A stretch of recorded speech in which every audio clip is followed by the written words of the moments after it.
Rigtig hjertelig velkommen til fejringen af den filosofisk-videnskabelige traditions 2603 års fødselsdag, vurderet ud fra dagen for Thales solformørkelse. Nu er der så i mellemtiden opstået en ny udfordring for vores forstand, fordi der er kommet noget, som gør, at vores forstand måske ikke føles helt så unik og speciel længere. Der er kommet kunstig intelligens til.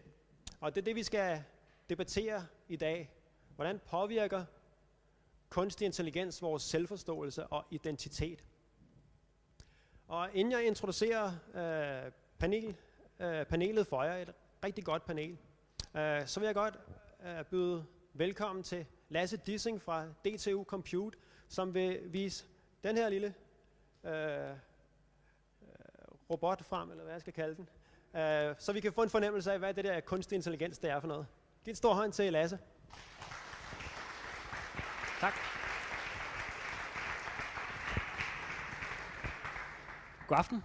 Ja, som sagt, mit navn er Lasse Dissing, og jeg studerer ved DTU Compute. Og jeg har fået æren her i aften af at varme lidt op ved at lave en demonstration af vores robot Pepper, eller som vi også kalder ham, R2-D2.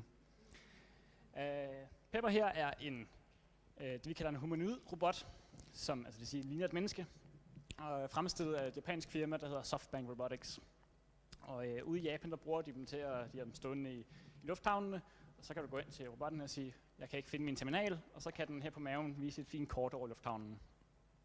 Vi prøver på at forske i, hvordan vi kan gå lidt videre i forhold til det, vi kalder social intelligens. Altså, hvordan kan robotterne bedre forstå og interagere med os mennesker?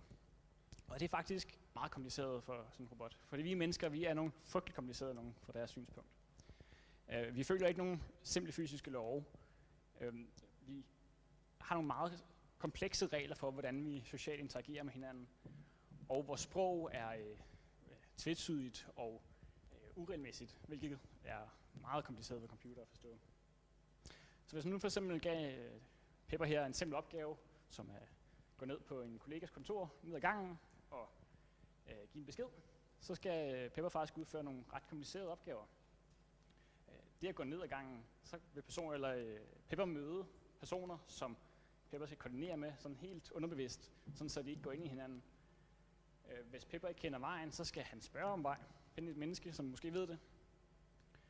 Og når han så kommer ned på kontoret og ser, at personen er i gang med en samtale, så skal Pepper ikke bare afbryde, men i stedet for vente høfligt på, at det bliver hans tur. Det er alle sammen ting, som er helt trivielle for os mennesker.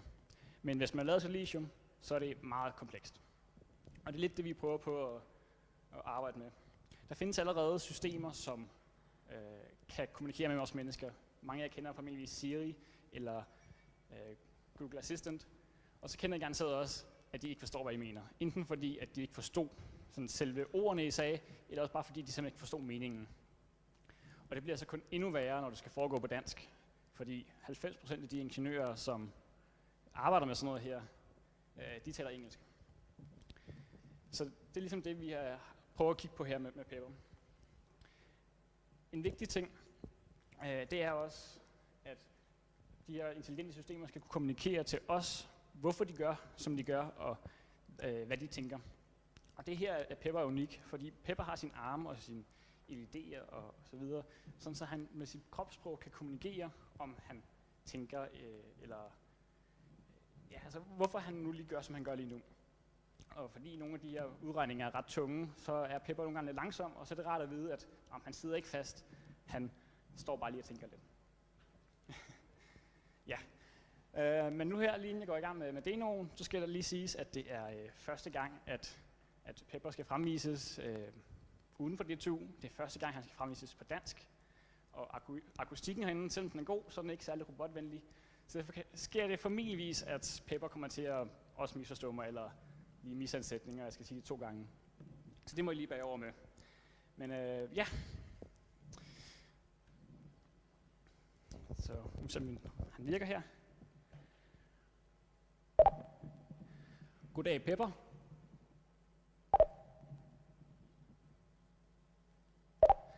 Goddag, Pepper. Jeg skal lige lige her en tredje gang åbenbart. Goddag, Pepper. Hyggeligt at møde dig. Hvordan går det? Det går godt. Alt med dig. Jeg har det også godt.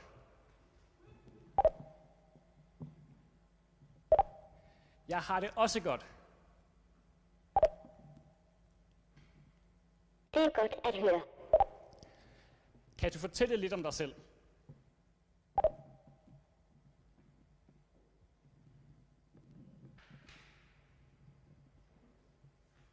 God aften. Mit navn er Pepper. Jeg arbejder som forskningsrobot på DTU Compute. Dansk er stadig et meget svært sprog for mig at udtale, men jeg øver mig på at blive bedre. En af de ting, som også er svært for sådan en robot, det er, at lige nu taler jeg til jer, og ikke til Pepper. Og det skal Pepper kunne forstå. Og den måde, som Pepper gør det, det er simpelthen ved, at Pepper kender mit ansigt. Så lige nu kigger jeg ikke på Pepper, så lige nu ved Pepper, at han skal ikke lytte. Han skal bare ignorere, hvad der bliver sagt. Så når jeg begynder at kigge på ham her, så hører jeg, at han siger den her pling-lyd, og hans øjne bliver grønne. Yes. Kan du løfte din venstre arm? Jeg vil.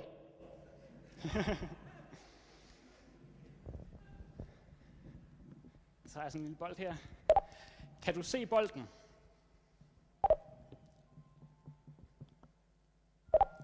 Kan du se bolden?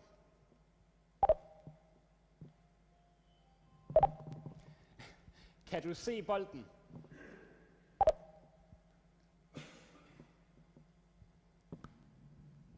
Jeg kigger efter den. Så nu her, der er Pepper, han har holdt op med at kigge efter mit ansigt, og kigger i stedet for her efter den røde bold. Ja.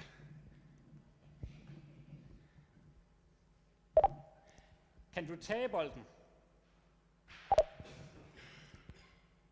Okay.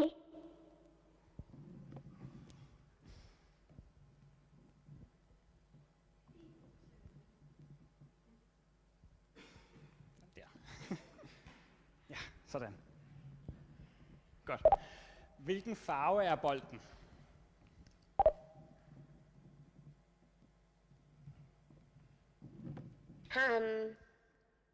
Den er rød. Og her der er det faktisk, at vi bruger et neuralt netværk til at finde ud af, hvilken farve det er. Så det er ikke det. Alt det her, det er faktisk ikke snyd. Det er ikke et manuskript, vi følger. Der er ikke nogen mennesker, der sidder bag og styrer den. Pepper, han hører nogle kommandoer, og så følger han dem.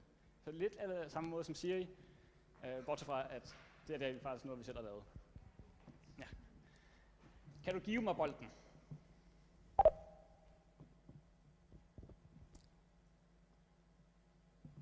Her er den.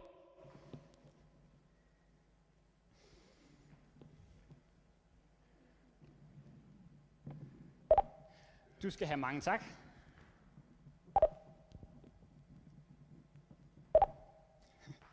Du skal have mange tak.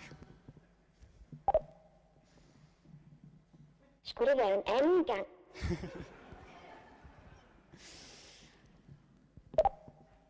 Kan du følge efter mig? Jeg følger dig. Så nu her, der vil Pepper prøve at køre hen og stille sig ved siden af mig. Og som I kan se, så er Pepper en meget forsigtig robot, og det er så derfor meget langsomt. Men kommer sikkert og roligt frem.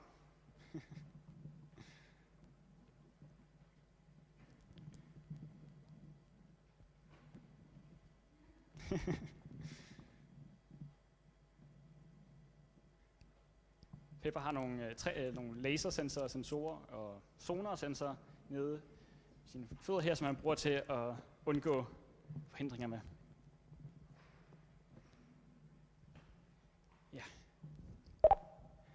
Kan du sige farvel, Pepper?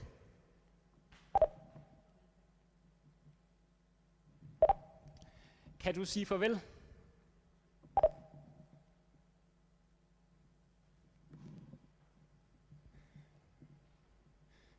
Tak for i aften. Det var en fornøjelse at optræde for jer.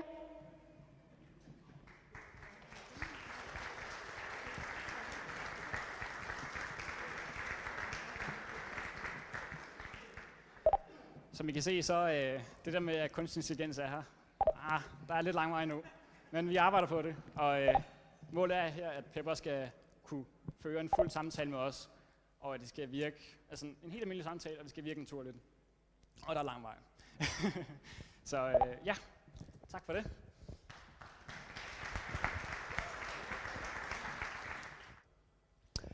Nu er det så tid til debatten om kunstig intelligens og selvforståelse, identitet. Hvordan påvirker kunstig intelligens det? Og vi kan byde velkommen til panelet sådan lidt ind ad gangen. Lad os tage Thomas Bolander, som er fra DTU Compute, og som, når de ringer fra tv og skal bruge en eller anden ekspert til at tale om kunstig intelligens, så er det ofte Thomas, de ringer til. Jeg håber ikke, han er alt for træt i aften. Lad os give ham en stor hånd.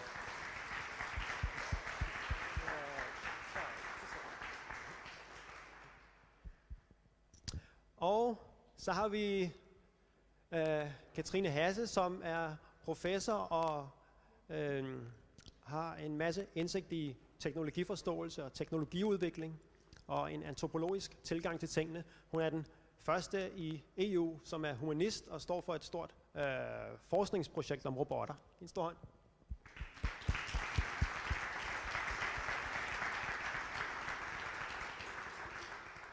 Så har vi Ole Fogh Kirkeby, som er en af de mest respekterede filosofer herhjemme. Og han skrev en masse bøger om kunstig intelligens allerede i 80'erne. Så det bliver spændende at høre, om, hvad han har at sige om emnet i dag, om der er noget, der hindrer sig, eller om han står fast på sine tidligere synspunkter. Det er super at have dig med, Ole.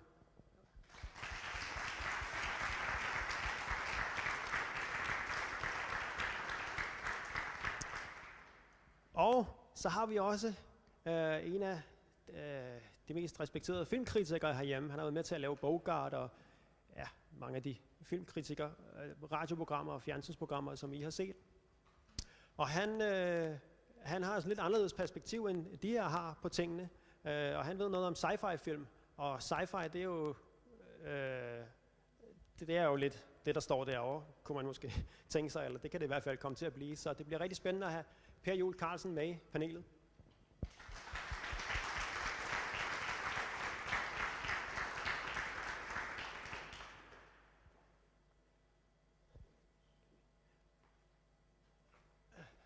Og Thomas, hvis vi starter med dig, kan du ikke fortælle os lidt om, hvad kunstig intelligens er, og hvad vi kommer til at bruge det til? Lasse talte lidt om det, men nu har jeg jo set et eksempel på det, og måske også på at der er stadigvæk et stykke vej igen.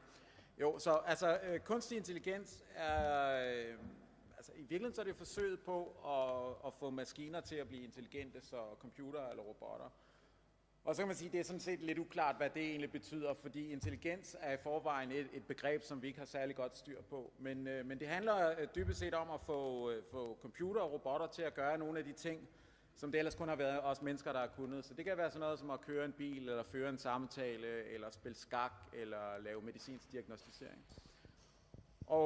Og når vi prøver at gøre de her ting med computer eller robotter, så er vi også altid inspireret af menneskelige problemløsninger. Og det kan enten være, at man meget direkte forsøger at efterligne de fundamentale neurologiske processer i den menneskelige hjerne. Det er sådan noget som det, der hedder kunstige neurale netværk. Det kan også være, at man prøver at lave en mere abstrakt model af, hvordan vi løser bestemte former for problemer. For eksempel, hvordan træffer vi beslutninger i trafikken, eller hvad er det for nogle tanker, der løber igennem hovedet, når vi skal finde ud af det næste træk, når vi spiller skak eller et eller andet. Så prøver man ligesom at lave en model af det, en simplificeret model, og så prøver man det ind i en computer. Og så kan man så sige, okay, så det handler på en eller anden måde, så du spurgte, hvad kan det så bruges til, ikke? Så i virkeligheden, så er det jo så, når det er så generelt, og det handler om at få maskiner til at gøre ting, som ellers mennesker gør, så er det jo helt, usædvanligt bredt i virkeligheden.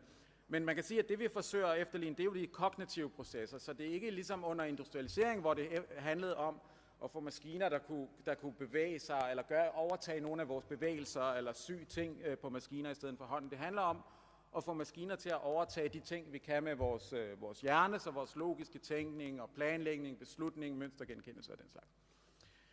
Men når det så er sagt, så er det også vigtigt at forstå, at der er ret stor forskel stadigvæk på menneskelig intelligens og maskinintelligens, og hvad der ligesom er let for os mennesker, og hvad der er let for maskiner. Så der er sådan nogle ting, som vi mennesker gør sådan fuldstændig rutinemæssigt. Altså det der med at bruge sprog, nu var Lasse også lidt inde på det her med, at det er meget svært med sprog. Så det der bare ved at forstå, føre en simpel samtale, forstå betydningen af sætninger, det er noget, som har vist sig at være helt ufatteligt svært at forstå godt nok, hvordan vi gør det som mennesker til, og ligesom vi kan proppe det ind i en computer og få den til at også gøre det. Et andet område er social intelligens, noget af det vi forsker i ude på DTU, og i virkeligheden så, og social intelligens er blandt andet det her med evnen til at sætte sig i andre steder og forstå, hvad andre forsøger at opnå. Og det peger også tilbage på det her med sproglig intelligens, fordi når nogen siger noget, så er det ikke bare et spørgsmål om at forstå, hvad hvert enkelt ord betyder. Det er også noget med at forstå hensigten med det, der bliver sagt, og det kræver, at man kan sætte sig i afsenderen af beskedens sted. Så der er altså nogle ting, som er lette for de fleste mennesker, men som er meget, meget svære for maskiner. Så er det også omvendt, altså at maskiner er sindssygt gode til kæmpe store beregninger, de kan huske måske alt, hvad man nogensinde har fortalt dem, og det er meget, meget lettere at lave en computer, som kan blive verdensmester i skak, end det er for et menneske at blive verdensmester i skak. Så der er altså, på den ene side, så kan man sige, men det handler om at efterligne aspekter af menneskelig kognition. Det er sådan ligesom den ene vinkel på det. Det andet, det her med, jamen, at det er faktisk svært, og på nogle måder, eller på nogle punkter er det ekstremt svært, og på andre punkter har det vist sig at være let. Og når du så spørger, hvad kan vi bruge det til, så kan det faktisk også være en lille smule svært at sige helt præcist, fordi det her med, hvad er ligesom det næste gennembrud, hvad er det, vi kan i dag, hvor lang tid går der, inden vi så får de her førerløse biler, som ikke laver ulykker og sådan noget. Det er lidt, altså man skal have en rimelig kraftig krystalkugle for at kunne sige noget med fuldstændig komplet sikkerhed om det. Men man kan i hvert fald sige, at jo mere velafgrænset og veldefineret et problem er, jo lettere er det at efterligne på en maskine. Så derfor så er skak nemt, fordi der er fuldstændig klare regler, og der er meget få regler, man skal overholde. Førerløse biler, ja, okay, der er nogle trafikregler, men det er lidt mere vagt, så det er lidt sværere. Hvis det handler om at lave en robot, som kan føre en samtale på et par minutter, som et menneske på niveau med et menneske, så er det ret svært indtil videre stadigvæk.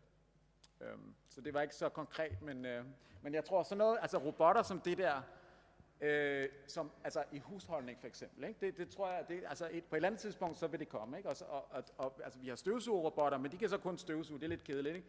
Det skulle gerne være sådan, at de også måske kan de sætte tallerkener i opvaskemaskinen, og måske kan de lave mad, og måske kan de holde styr på vores kalender, og have en masse forskellige, mere sådan generelle evner, men det er igen, det er lidt af en udfordring at komme dertil, men vi arbejder på det.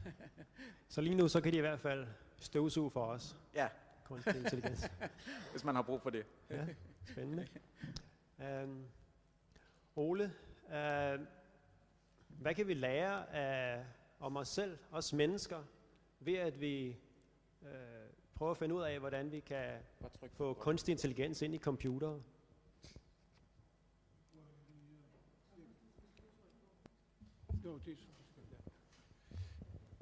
Vi lever jo i evidensbaseringens helvede, som har med New Public Management at gøre også. Altså, kunstig intelligens kom jo ind i det hele som en udløber af forsøget på at automatisere blue collar works. Men så tænkte man, at kunstig intelligens kunne også automatisere white collar works, det vil sige det såkaldte åndelige arbejde eller intellektuelle arbejde. Og på den måde blev kunstig intelligens forskningen som så meget andet her i dette samfund drevet af behovet for at erstatte arbejdskraften og forøge profitten. Den kontekst kan vi ikke undgå at se i. Men det har selvfølgelig også andre formål. Det kan hjælpe handicappede, det kan bruges i meget komplicerede sygdomme osv. Men bag det ligger der jo en tankegang, eller et forskningsområde, som kaldes cognitive science. Jeg skrev selv en artikel dengang i 80'erne om det i et engelsk leksikon. Og det er, kan man sige, forskningsområdet for kunstig intelligens. Og cognitive science må jo nødvendigvis påberåbe sig de erfaringer, som ligger inden for filosofi og psykologi, og dermed prøve på at omsætte dem til en praksis, som bliver dokumenteret i form af maskiner. Og især selvfølgelig for programmer. Også hvis man kan lave computer, okay. Men det forudsætter jo så, at man ved noget om, hvordan mennesket fungerer. Og det ved man så måske nok ikke så vanvittigt meget om stadigvæk. Man beskæftiger sig med lukkede og åbne verdener, ikke? Og selvom Skak har, jeg tror 125 mulige træk, så er det alligevel en lukket verden. Men vores virkelighed er ikke nogen lukket verden. Vores erindring er ikke en lukket verden, af den simple grund, at den arbejder hele tiden. Så derfor så det, vi husker, vil ikke være det samme i dag, som det, vi husker om bare en 3-4 dage. Så derfor, fordi vi hele tiden forandrer os, så er vi ikke en lukket verden, og det gør kunstig intelligens meget svært. Dernæst er det også sådan, at vi, når vi agerer, når vi tænker, så bruger vi fornuften, ratio, som man sagde på latin, og logos, som man sagde på græsk, og det gør vi ved at anvende den på intellektet, på vores intellektus, som man sagde på latin, eller nus, som man sagde på græsk, som er en måde at resonere på, som kan videregives delvis ved hjælp af logik og ved hjælp af meget avancerede logikker, som man efterhånden i dag har udviklet. Men bag disse logikker ligger jo det store problem om at formalisere dagligdags virkeligheden, således så den kan oversættes til nogle af disse typer af komplekse logiske systemer. Og det er en meget vanskelig opgave. Blandt andet sådan noget som epistemisk logik, altså den måde, jeg ved det, jeg ved, det jeg ved osv. på.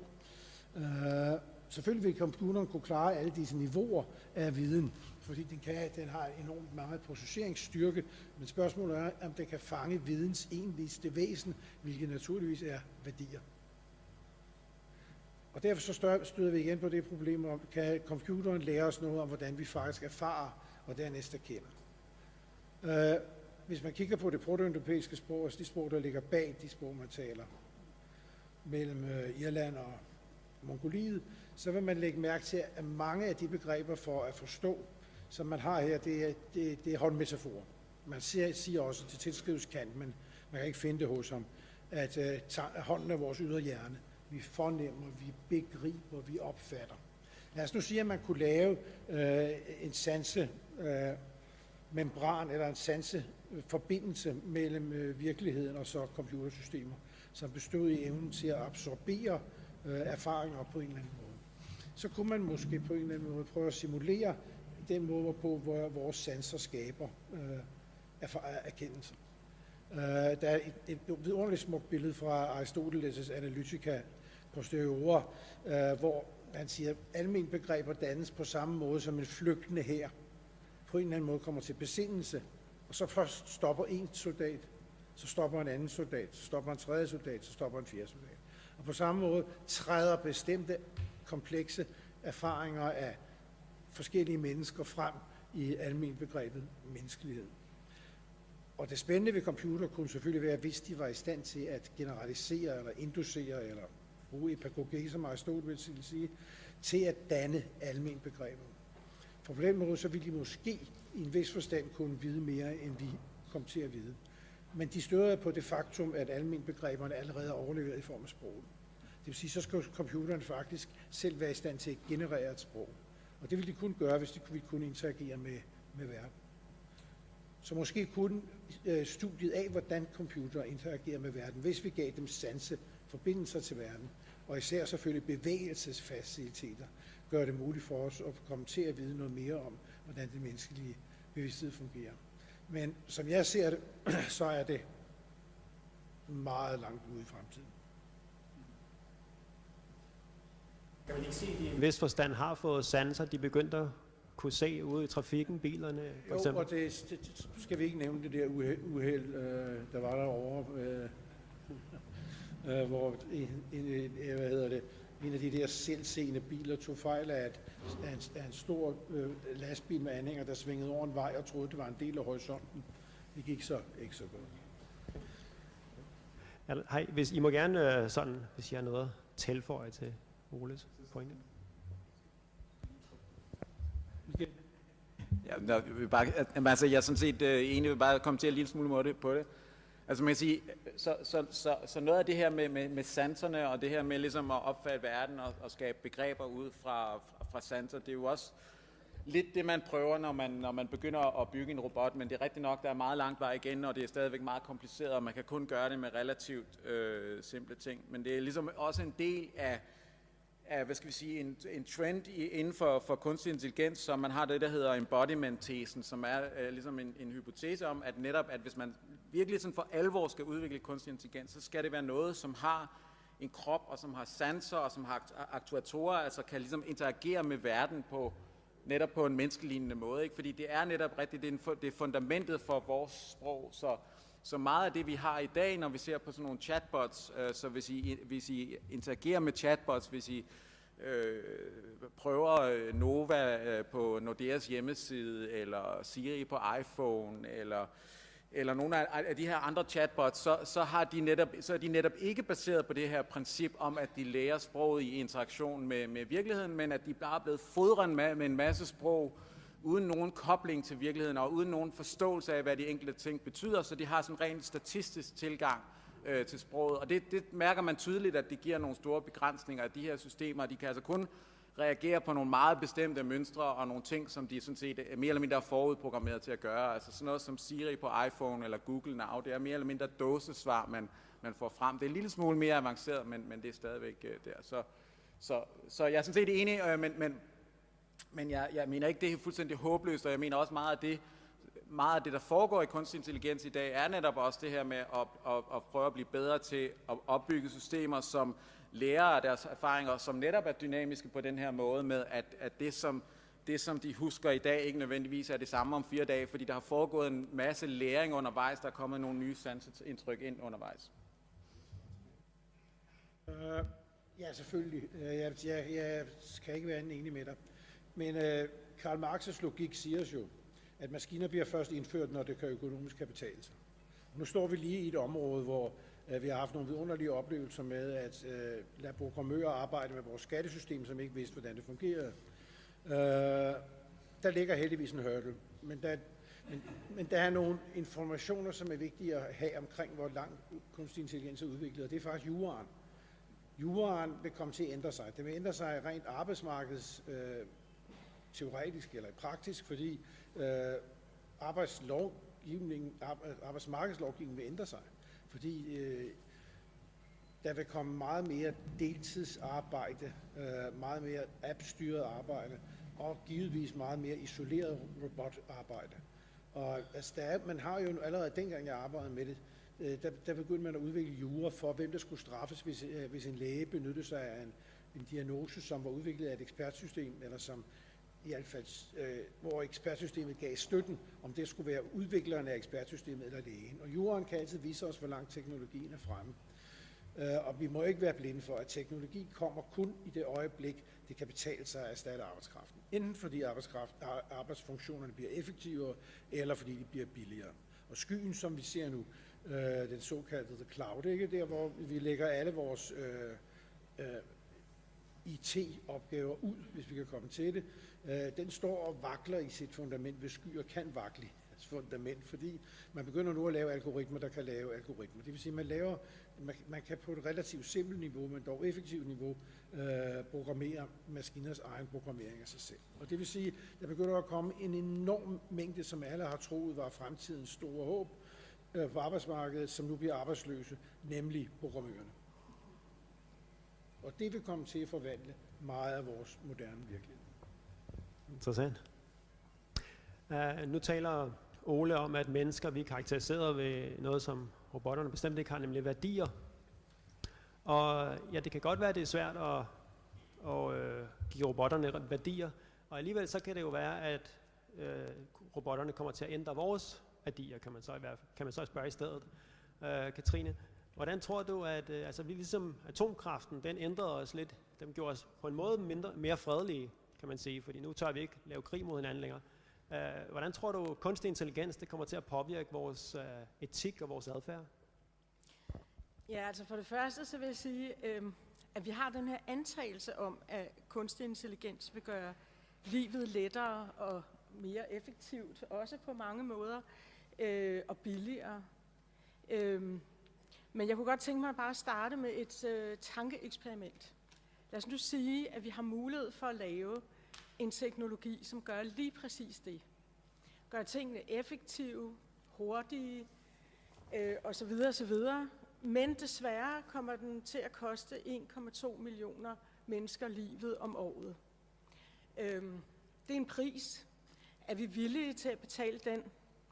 Og der er yderligere den etiske implikation, eller følge, at disse 1,2 millioner mennesker, mange af dem er de udsatte, de svageste, både i tredje verdens lande, men også i vores vestlige samfund.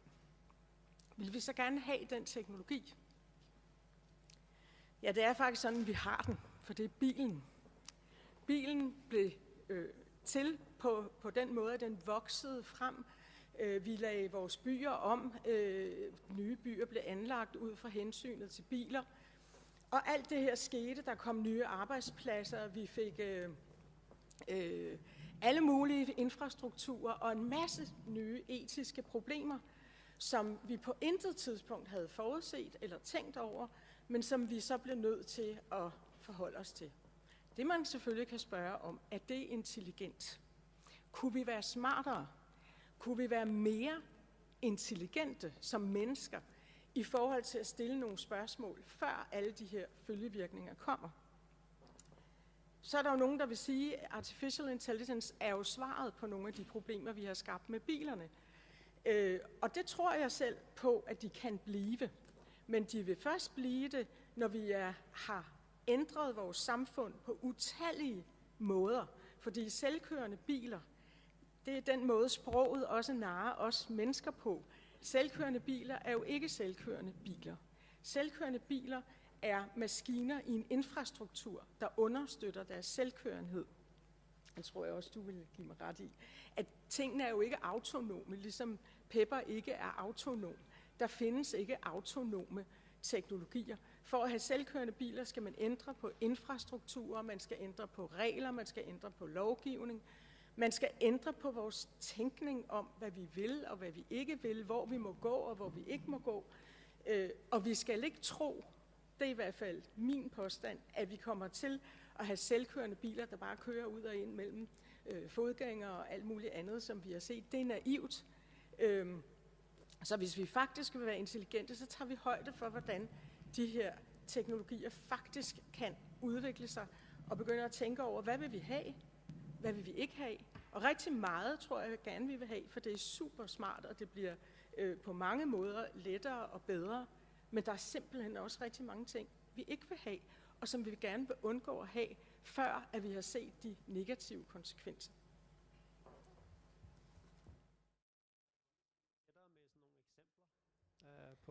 Jamen det kan jeg nu nævne til det der med selvkørende biler. Altså vil vi have ændret vores byer, så de passer til selvkørende biler og vores landskaber osv.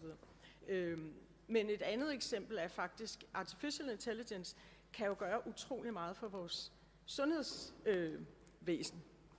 Og det kan for eksempel lave meget, meget individuelle diagnoser.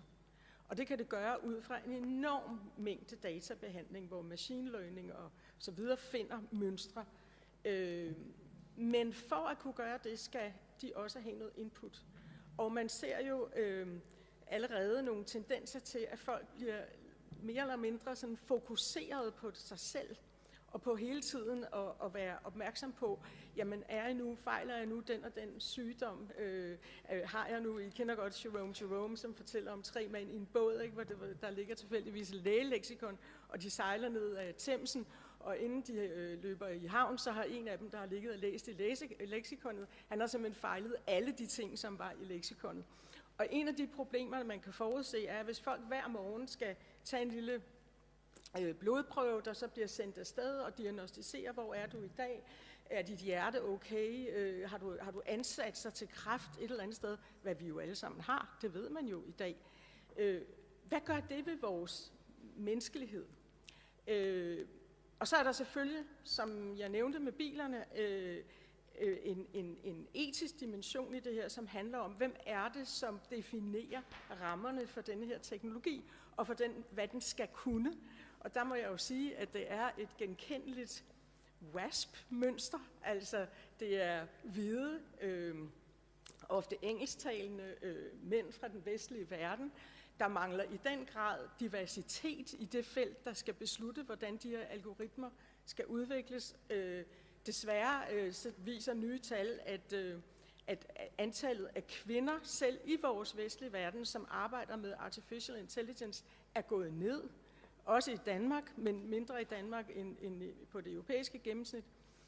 Men der mangler også tredje verdensfolk, etniske minoriteter osv. Og det tror jeg, man skal arbejde meget bevidst på at få ind i det her felt, hvis det skal have en ordentlig etisk dimension. Okay, så en måde, vi kan undgå nogle af de her faldgrupper og bare blindt tage det her kunstig intelligens til os, det er ved at få nogle flere kvinder ind i arbejdet. Kvinder og andre, som ellers ikke er der så meget nu, ikke? Okay. Det tror jeg. Og det har jo ikke noget at gøre med for så vidt med køn eller med hudfarve. Det har noget at gøre med, at det skal være nogle folk med en diversitet af erfaringer. Fordi de her teknologier kan komme til at styre vores adfærd. Kan komme til at forme ting. Og hvis de kun er formet sådan, at de passer til en bestemt lille minoritetsgruppe, og så skal vi alle sammen tilpasse os den, det er nok ikke så smart. Og det gælder jo også for en masse mænd i øvrigt. Ikke? Er der nogen af jer, der vil kommentere inden det næste spørgsmål? Så bare en meget, meget hurtig. Så den her, jeg tænker også, diversiteten, det er også i form af tværfaglighed.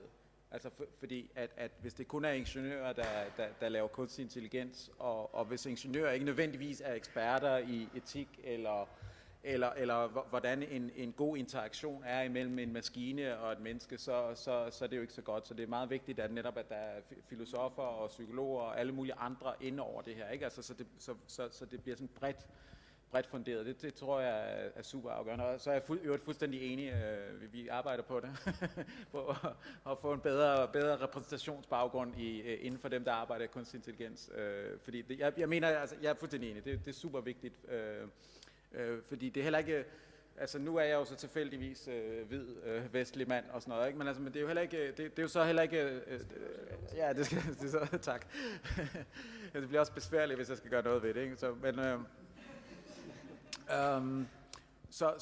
Og det er jo ikke godt for mig, og det er ikke godt for mit fag og sådan noget, hvis det netop bliver alt for snævert og nørdet og sådan noget. Altså det her handler om i høj grad, som på en eller anden måde jo også er blevet lidt adresseret, det er tillid, ikke? At vi skal have tillid til det her. Vi skal ende med at have tillid til, at de her maskiner kan gøre noget godt for os, ikke? Og ellers kan alt af det, så er det fuldstændig lige meget. Og hvordan får vi tillid? Det handler om noget med menneskelige relationer. Der skal man forstå, hvad det er, der skaber tillid. Og det handler ikke kun om, at en førerløs bil kun laver en ulykke per 40.000 km. Det handler om mange flere komplekse følelsesmæssige ting omkring relationen, og om at systemet er forklarligt, og vi kan relatere til det og sådan noget. Ja, det var det. I kunne sikkert også få nogle sjove fester ude på DTU, så Helt lidt sikkert. mere diversitet. Nå, Ole, du havde sådan... Ja, jeg vil bare sige, jamen, det er jo i tråd med det, der allerede er blevet sagt, men man må jo ikke glemme, at hovedparten af alle vestlige teknologier er blevet udviklet under krigene og i forbindelse med krig. Computeren blev udviklet under 2. verdenskrig som en måde at knække koder på, men også som en måde, fjendens koder, men også som en måde, hvorpå man kunne placere eller på havet de skibe, man skulle skyde efter, uden at det skulle sendes ned til en mængde operatører, der sidder og lavede regneark og sådan noget. Men hensigten kommer jo til i den grad at forme udviklingen af kunstig intelligens. Da jeg beskæftigede mig med det, var der en, der hed David Marr, som arbejder med mønstergenkendelse, og det endte jo med at komme til at sidde i de raketter, og også i de droner, som vi har i dag. Det kan godt være, at der også vil udvikles enormt stærke sektorer i samfundet, som udvikler den teknologi, og også er i stand til at tage patent på den, er i stand til at gøre den til deres ejendom, og er i stand til at benytte den til at omforme det demokratiske samfund. Og det tror jeg ikke, man må glemme, når man taler om det etiske i forbindelse med kunstig intelligens. Fordi alt begyndte med krigen, sagde Heraklit, man går godt nok en lille smule senere end Thales. Alts begyndelse er i krigen, og alts ende er desværre sandsynligvis også i krigen. Og jeg tror ikke, man skal tro, at vi får kunstig intelligens robotter, der kæmper slag for os. Jeg tror, vi skal forestille os nogle meget, meget værre scenarier. Men det er jo ligesom på en eller anden måde dit område.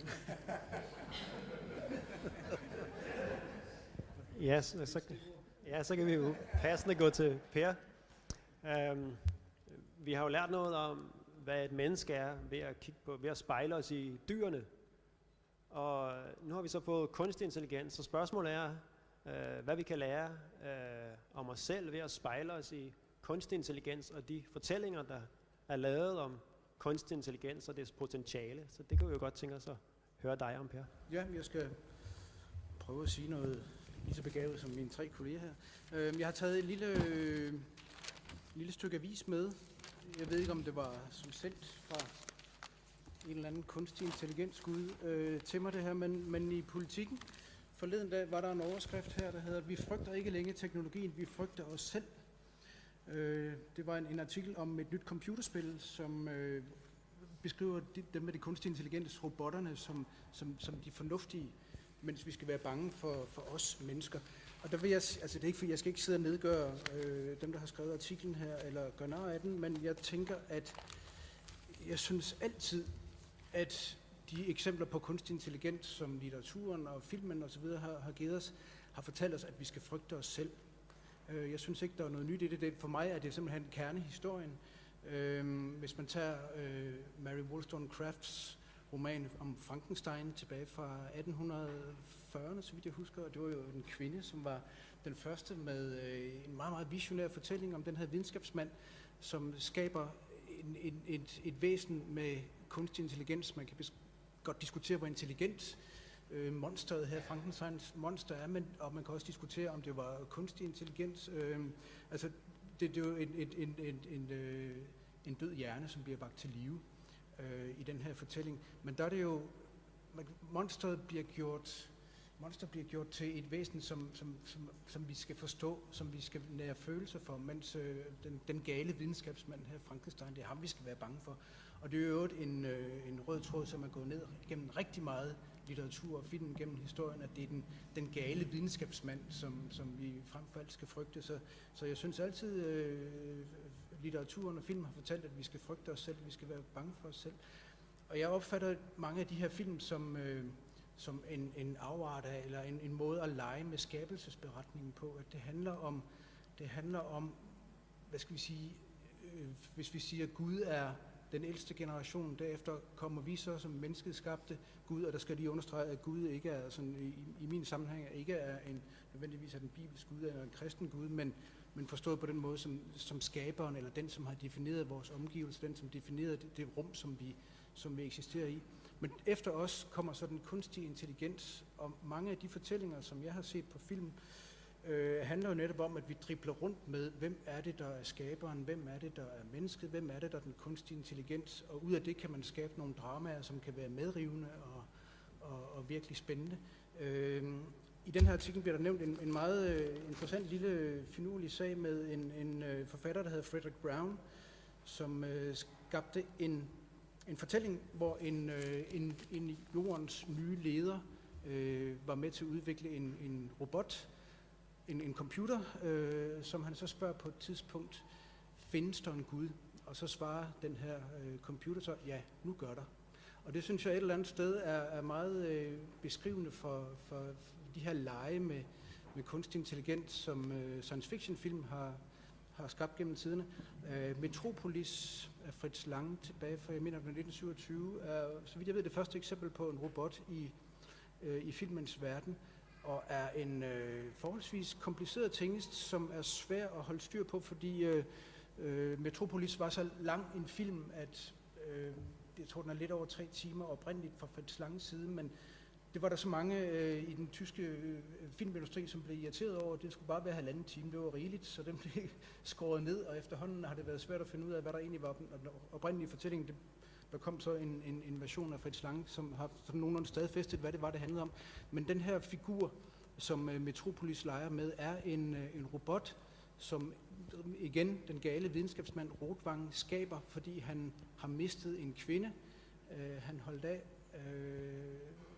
og han skaber så den her robot, som ligner hende. og hun kommer så til at ligne, nu bliver det lidt kompliceret, hun kommer så til at ligne Maria, som er heldinden i fortællingen. Så der er mange ting, der spiller ind i Metropolis. Det handler om at få magt. Det handler om kærlighed. Der er mange elementer, som spiller ind i Metropolis, som et eller andet sted er der, det hele begynder. Ikke at forklejne Frankenstein og Mary Shelley. Men jeg har lavet sådan en lille liste over science fiction film, over kunstig intelligens. Jeg skal nok prøve at gøre det lidt hurtigt. Med de film, som har betydet noget gennem tiden. Rumrejsen år 2001 er jo et andet eksempel. Den her fortælling, hvor HAL, som er en kunstig intelligensrobot, som styrer det her rumskib, til sidst bliver den ene af de 3 astronauter nødt til at slå den ihjel, simpelthen for at overleve. Og den robot, HAL, har så i forvejen slået 2 andre astronauter ihjel. Ikke fordi den er ond, men fordi det var den eneste måde, den kunne komme hen til sit mål. Og det er jo også et billede på kunstig intelligens. Den har kunstig intelligens i filmen har ofte et mål, og så kan man så diskutere, om det er mennesket, der er skyld i det, eller er det vor herre, eller hvem det er. Altså et eksempel på, at det er ofte svært at sige, hvem det er, der er skaberen, når vi har med science fiction og kunstig intelligens gør i film. Blade Runner er endnu et eksempel på en film, hvor det er Tyrell, som er en slags gud i fortællingen, som skaber de her replikanter, de 4 stykker, som kun kan leve i 4 år, men som kommer ned på jorden for at erobre jorden, for at få lov til at leve længere tid. Og der er den igen den her med, at det er, vi har, som mennesker, har vi skabt nogle figurer,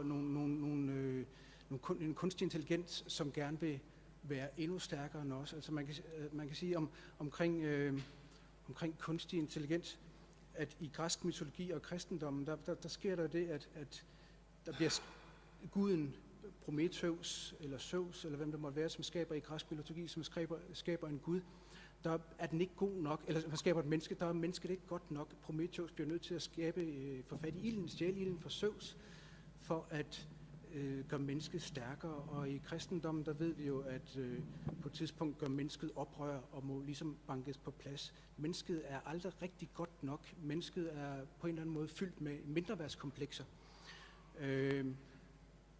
Men den film, som nok har været, mest betydningsfuld i forhold til, hvordan vi opfatter kunstig intelligens. Altså vi stod og kiggede på Pepper her lidt tidligere og tænkte, vi bliver lidt bekymrede, Ole og jeg her, fordi vi bliver lidt bekymrede, når vi ser sådan et væsen, der er i stand til, vi fornemmer, at der er et eller andet inden i den, som vi godt kan være bange for.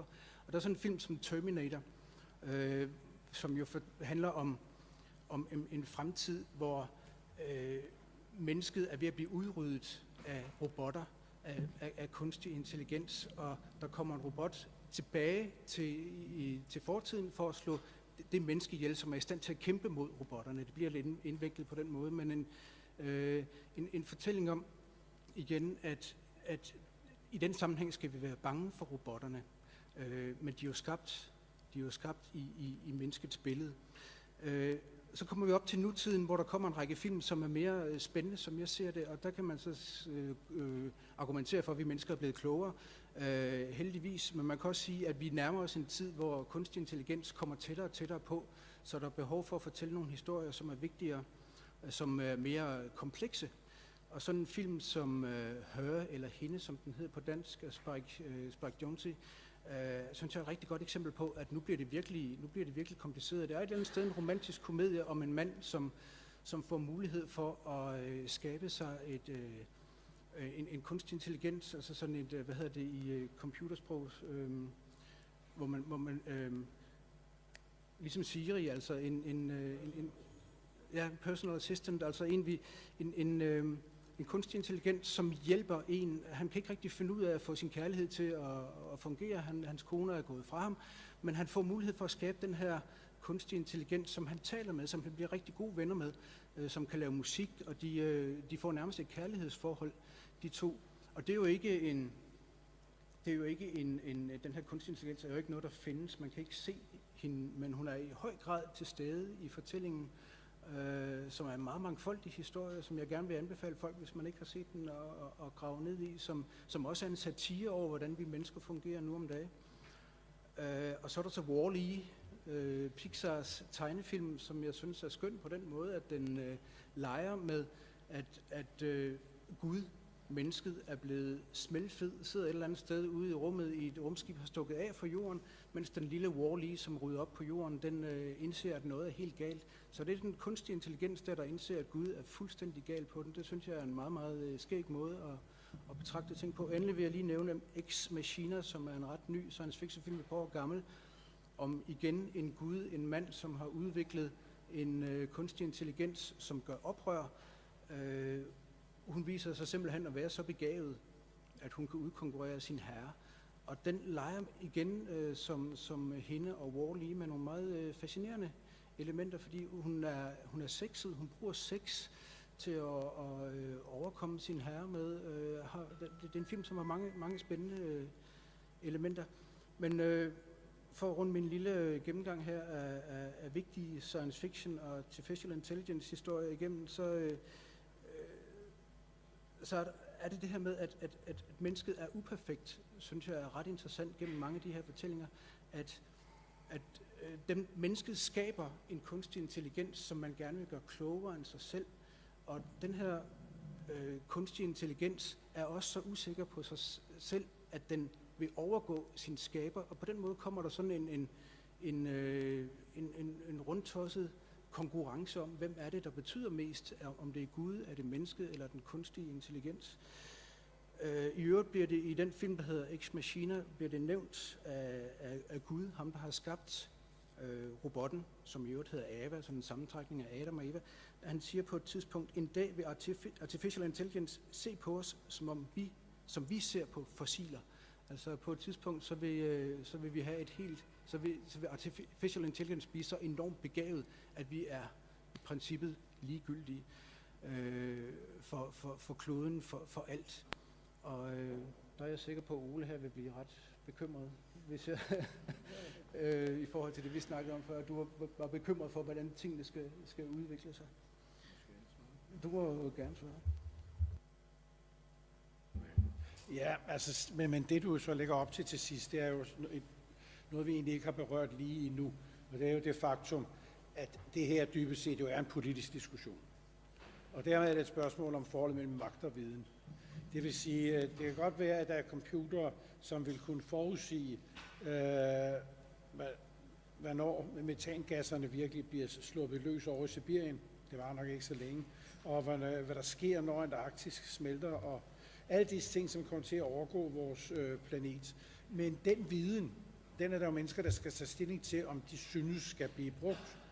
Og der findes jo visse mennesker over på den anden side af dammen, som ikke virker så interesserede i at bruge den viden, vi har, om hvordan verden faktisk ser ud. Men sådan vil det jo også være inden for mange andre områder. Jeg vil sige, altså kigger man på teknologier, så er der 3 steder, de altid slår igennem først. De slår igennem i økonomien, det vil sige, de forøger de menneskers magt, som har magt i forvejen, og dermed som regel medarbejdernes ledelser. De kunne også blive brugt modsat, men det bliver de ofte ikke. Det andet sted, de slår igennem, er selvfølgelig, hvad angår sex, og sådan har det jo altid været. Og det sidste sted, de slår igennem, det er krig. Det er de hovedpunkter, hvor de slår igennem. Så lidt længere nede, så har vi, hvis demokratierne er sådan indrettet, og vores humanistiske indstilling er sådan, så er det på handicapområdet, ældreområdet osv., hvor man jo også har talt om robotter osv. Men det skal være et samfund, som har en bestemt holdning til, hvad det vil sige at være menneske.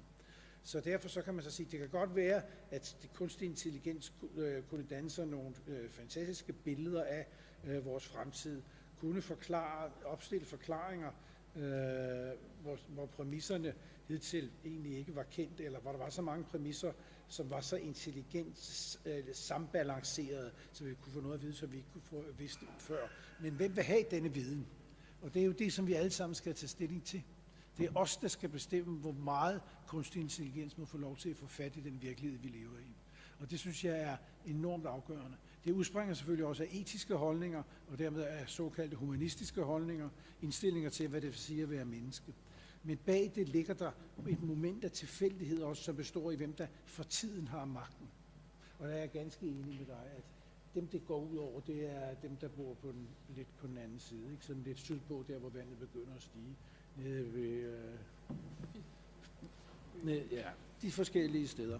Så altså kunstig intelligens dækker måske bare igen over det faktum, at vi alle sammen efterhånden skulle tage os sammen og forholde os til, hvordan teknologier faktisk kan udvikles og bruges, og til hvad for et formål. For vi er jo i Danmark i hvert fald et demokratisk samfund. Men hvad får vi så i stedet for? Vi får en disruption komité. Altså det er fandme til at skrige af grin, ja, altså man kan også græde, hvilket måske er også det mest rigtige. For hvad er disruption? Det er noget, der slår det, der har været i stykker. Men det, der har været, har dog været en humanistisk kultur.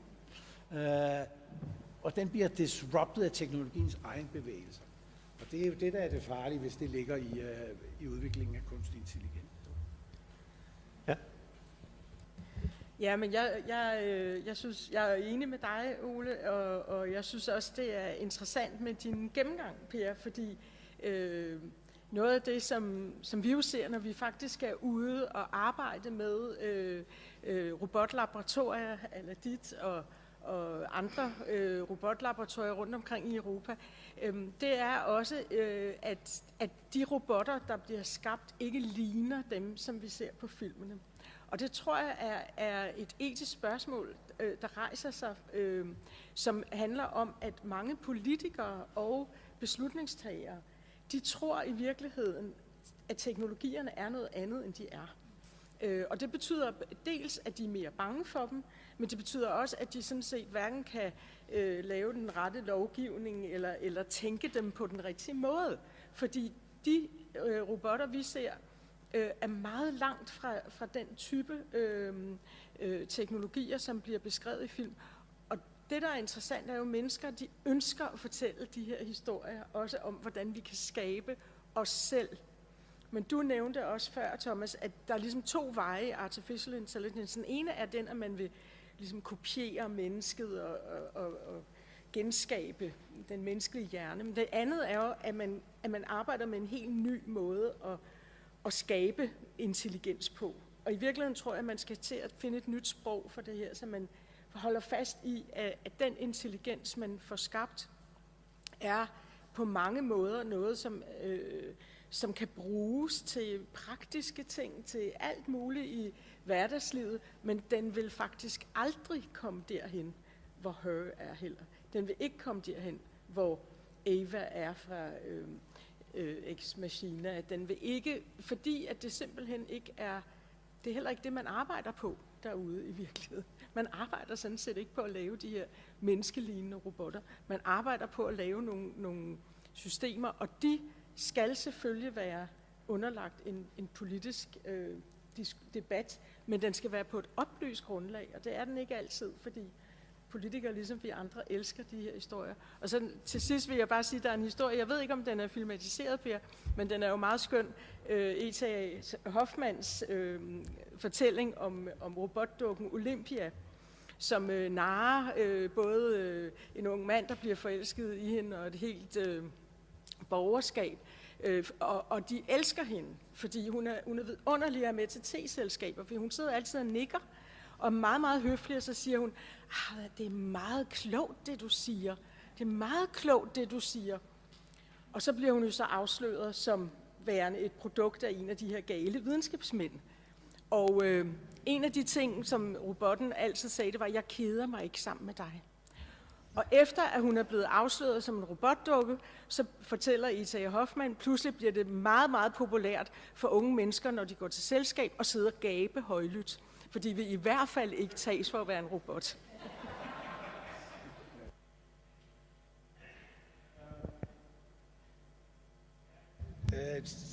Jeg synes, det er værd at bemærke, at på et tidspunkt lavede en professor i økonomi en analyse af Smeg og Adams, de økonometriske modellers forudsigelsespræcision. Og jeg tror, det var noget med, at de normalt arbejder med ca. 90% forkerte forudsigelser. Men det har ikke forhindret nogen i at bruge dem, vel? Og det kunne jo godt være, at det også ville blive kunstig intelligens skæbne. At fordi man nogle gange havde dem, og fordi der var investeret så meget i dem, så ville man jo lade som om, at de også havde noget fornuftigt at sige.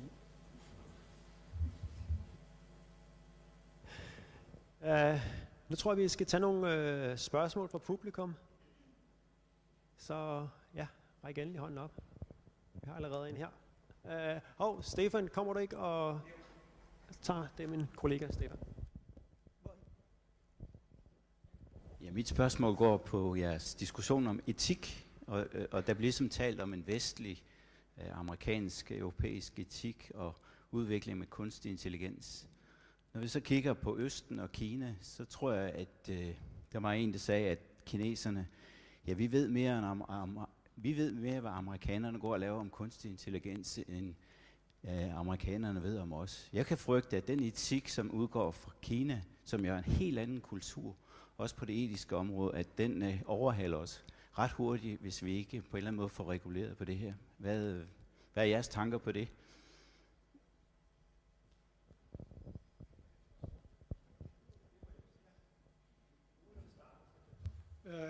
Nu er spørgsmålet, hvad etik betyder i den her sammenhæng. Nu er Kina jo et specielt land, ikke? Det er jo et gammelt kommunistisk land, et gammelt diktatur, men hvad angår for eksempel at lave indgreb, der kan stoppe den tiltagende forurening, så er Kina faktisk rimelig etisk, hvis etik betyder at acceptere værdier, som gør, at vi har større chancer alle sammen som art til at overleve. Så derfor så jeg er meget mere bange for Trump, end jeg er for Kina. Også fordi der ligger jo i meget teknologisk udvikling en etisk logik, der siger, nu da vi må tage højde for, at vi ikke kan tale om bæredygtighed mere, men må snakke om resiliens, fordi bæredygtigheden er forpasset. Der er ingen balance mere mellem natur og samfund. Så må man sige, at kineserne virker som om, de faktisk har indset det. De har også en filosofisk baggrund, der kan gøre, at de kan, nemlig Confucius og Mencius og Lao Tse. Altså, de har jo en meget fin etisk tradition, hvis de vil benytte sig af den, og det er noget, der tyder på, at det begynder de måske faktisk at gøre.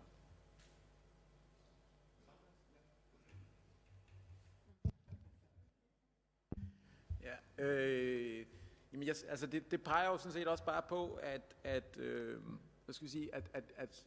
kunstig intelligens på en eller anden måde er sådan kulturelt forankret, ikke? Altså at kunstig intelligens er noget forskelligt afhængig af, hvem der udvikler det. Og man kan sige, altså for eksempel, der er jo også forskellige normer for, hvad der er acceptabel adfærd i trafikken, om man kommer fra Indien eller Italien eller Norge for eksempel, ikke? Så en førerløs bil vil måske i princippet kunne være noget helt forskelligt, afhængig af, om den er indisk eller italiensk eller norsk. Og det her, det er bare sådan et meget lille eksempel, altså fordi hvis vi udfolder det til alt muligt andet, så har vi nogle, så alle de her, den her opfattelse af, hvad der er acceptabel adfærd og sådan noget, skal vi jo også på en eller anden måde programmere ind i de her systemer. Så jeg tror, så det betyder, for mig at se, så betyder det, at det er bare super vigtigt, at vi også i Danmark og Europa, at vi ligesom har vores version af hvad kunstig intelligens er. Altså, jeg håber også, at vi selv får lov til at vælge, om vi ligesom skal købe ind i de her kinesiske systemer. Jeg tror sådan set ikke, altså det er ikke sådan, at altså, man skal sige, på en måde så teknologisk er de langt fremme, fordi de investerer massive summer i det, og de har meget avanceret teknologi. Men altså forståelsen af hvad man kan med kunstig intelligens, og sådan, hvad skal vi sige, det teoretiske grundlag er det ikke på nogen som helst måde, fordi de er længere fremme. Så jeg synes ikke bange for, at de sådan på nogen måde overhaler os. Jeg tror, vi har nogle meget, meget stærke, fine traditioner i Europa, men det er klart, at altså sådan noget her, det skal reguleres. Og apropos det her med disruption-råd og sådan noget, ikke, så at det er super vigtigt, at der er ligesom noget politisk opmærksomhed omkring det, og finde ud af, hvordan er det, vi skal regulere det her. Og problemstillingen er jo netop med, at det er svært at forstå, hvad kunstig intelligens er for de fleste af. Altså jeg har brugt mange år på at forstå, hvad det er, ikke? Så det er ikke ligesom, hvis nogen har bygget en lastbil eller en rumraket eller et eller andet, og så siger, hvad kan den, og så kan man, så det tager et par minutter at fortælle, hvad den her ting kan, og så ved man det, og så kan man måske beslutte sig for, hvordan skal vi regulere det her. Problemet med kunstig intelligens er, at det er så generelt og så bredt, og det udvikler sig så hurtigt, og så tænker man, hvad skal vi gøre med det her? Og så er der den her fortælling om disruption, det med eksponentiel vækst, og at tingene går så hurtigt, vi når ikke engang at opdage det, og lige pludselig er det for sent. Og jeg synes, det er en meget, meget farlig historie for mig at se. Og folk er lidt for hurtige til måske at acceptere historien, og så sige, så vi bliver nødt til, og så bliver vi nødt til at agere lynhurtigt. Og jeg synes, det rigtige er stadigvæk, at man skal virkelig sådan, man skal tage tingene stille og roligt, og man skal sørge for at regulere det, og vi skal sørge for, at vi ikke bliver slaver af teknologien, fordi det er ligesom teknologien, der skal hjælpe os. Det er ikke os, der skal blive slaver af teknologien. Og nogle gange så ser man, at man er ligesom bange for, at hvis ikke vi reagerer hurtigt nok, og hvis ikke vi får den her teknologi hurtigt nok ind i vores liv, så sakker vi bagud, og derfor så må vi ligesom gøre det med hovedet under armen.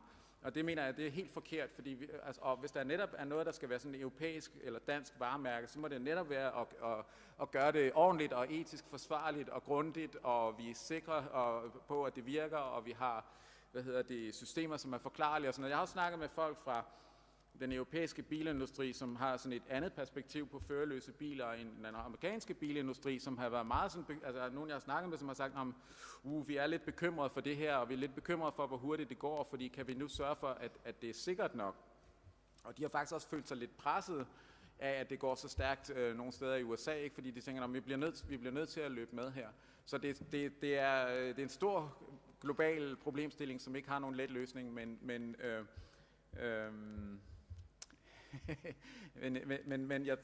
men som sagt, jeg tror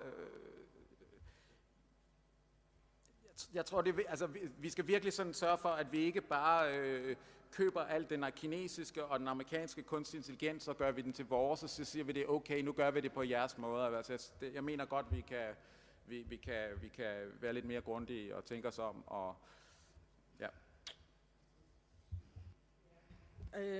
Og det er jeg fuldstændig enig i de ting, der er blevet sagt. Jeg vil bare tilføje, at det er jo kunstig intelligens bygger på algoritmer. Teknologien er én ting, og den er nemlig utrolig kompleks og bliver hele tiden udviklet.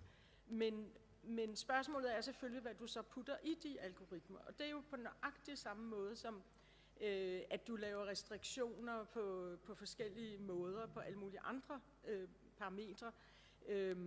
Nu får man bare et nyt redskab til det. Og der kan man sige, at Kina er jo heller ikke bare én ting. Kina er også mange forskellige stemmer, og de får ikke lov at blive hørt. Artificial intelligence kunne også bruges til at lade disse stemmer blive hørt, hvis du brugte de rigtige algoritmer. Så derfor er det mere et spørgsmål om, hvordan man bruger de her teknologier. Men der er ingen tvivl om, at det har nogle potentialer til at lave en, mere ensrettet, at fjerne protester og sørge for, at du tror, at du er ved med, at man hele tiden samler data om den enkelte osv. Det er noget, vi ser med bekymring på her med Facebook. Jeg synes, en af de største disruptions, der har været i nyere tid, det er den måde, man har stillet Facebook til regnskab for deres algoritmer på. Det synes jeg har været virkelig disruptive og meget interessant. Og det kunne man jo håbe, det samme ville ske i Kina. Jamen, Niels Bohr skrev stadig i sine filosofiske skrifter, at nu skal man jo ikke tro, at fordi fysikerne opererer med meget indviklede ligninger og eksperimentalt udstyr, at de så ville være i stand til at forstå dem bedre end de muligheder, dagligdagssproget giver. Og det er faktisk en meget interessant betragtning, synes jeg, fordi bag den ligger der måske et hint til os om det faktum, at der lidt frem i tiden kunne ske en meget stor konfrontation mellem dele af samfundets medlemmer, hvor der er nogen, der besidder AI-literacy. Det vil sige, som kan tolke disse systemer, og det vil sige langt hen ad vejen at forstå de formaliseringer, altså programmeringssprogene, og dybest set de logiske systemer og den matematik, der ligger bagved, og så dem, der ikke kan. Så vi får sådan en ny druidekaste af folk, som har en særegen viden, og eventuelt kan beholde den for sig selv, eller lade den slippe ud på måder, som vi andre ikke kan kontrollere, om er rigtigt eller forkert. Noget sådan kunne jeg godt forestille mig. Det synes jeg er en stor etisk problematik. Ja, vi har 2 spørgsmål i kø hernede.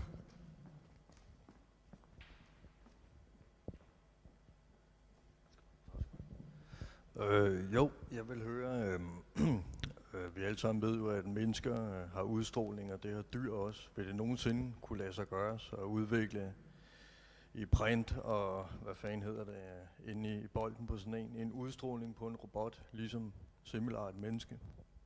Vil det nogensinde kunne lade sig gøre, tror jeg det?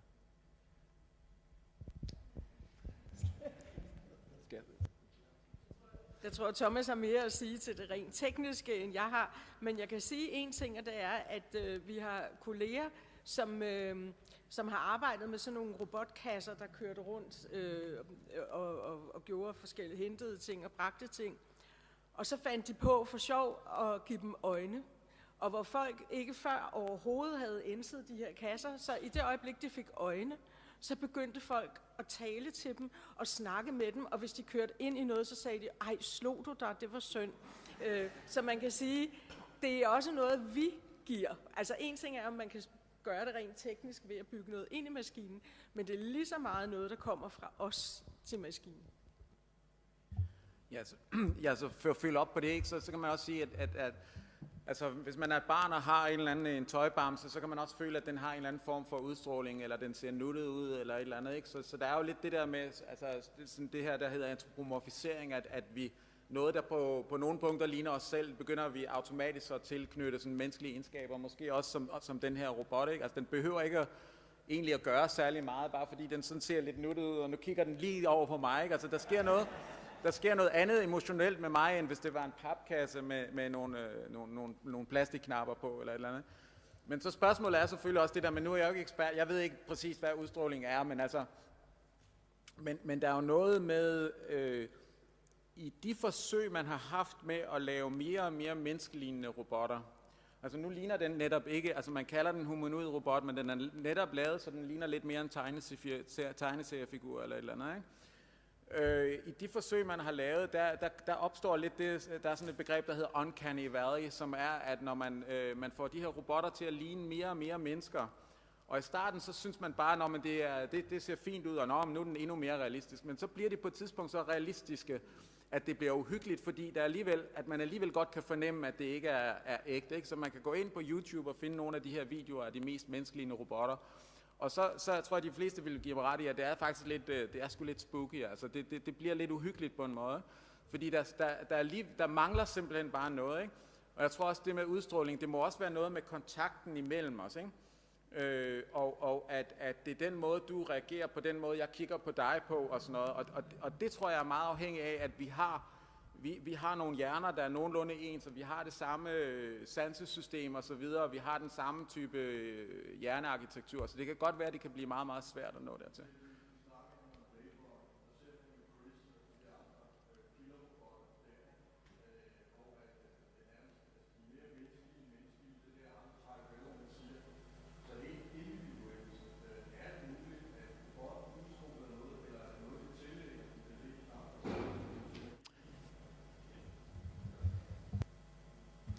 Jeg tror, man skal passe på med at lede disse oplevelser af robotten tilbage til animation, eller hvad hedder det, antropomorfisering.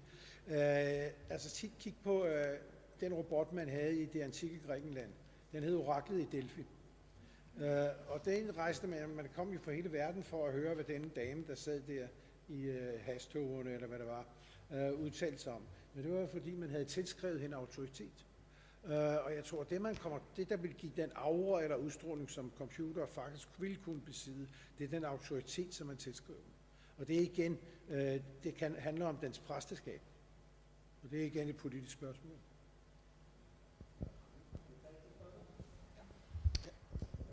Ja, jeg sidder og ser jo, det ligner jo en tegneseriefigur, det er rigtigt, ikke? Og nu siger vi, at det er kunstig intelligens, vi koncentrerer os om. Jeg sidder hernede. Men der er jo også noget, der hedder følelser. Er det noget, computerprogrammører de behandler, eller tænker over, eller har som et mål, og at computerteknologi skal minde om mennesker, så måske computere kan begynde at tænke i associationer, som mennesker også nogle gange gør, eller kan man få en fucked up computer, altså som nogle mennesker også er, ikke? Altså, hvad tænker I om det? så det lette først, altså med tænkeassociationer, så det er ligesom, det kan man godt se isoleret fra det her med følelser, så det er i hvert fald noget, man godt kan finde ud af. Så det her med følelser, det bliver meget, meget kompliceret. Det kan være, jeg ved, du har også måske noget input til det. Men det er jo et kæmpestort og også filosofisk projekt at snakke om, hvad er egentlig følelser, og kan robotter så have følelser, eller kan de kun simulere følelser, og hvad betyder det, ikke?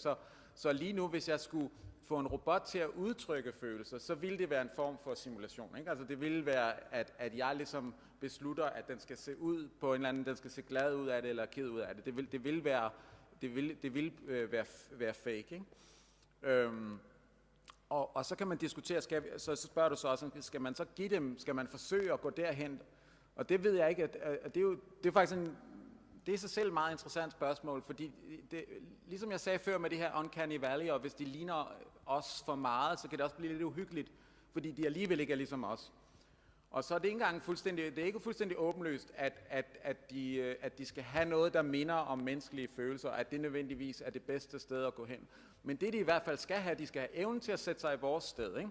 Fordi det bliver ikke rart at omgås en robot, der simpelthen overhovedet ikke kan forstå, hvad vi ønsker, eller hvad vi tænker, eller altså de her robotter vil altid forstyrre. Det har man masser af eksempler med hospitalsrobotter, der ikke har nogen som helst fornemmelse af verden omkring sig, og hele tiden ikke går til side for patienterne og forstyrrer lægesekretæren, mens hun taler i telefon og alt sådan noget, fordi de kan ikke afkode den her sociale kontekst og forstå, hvad der egentlig hvad der bliver forventet af dem.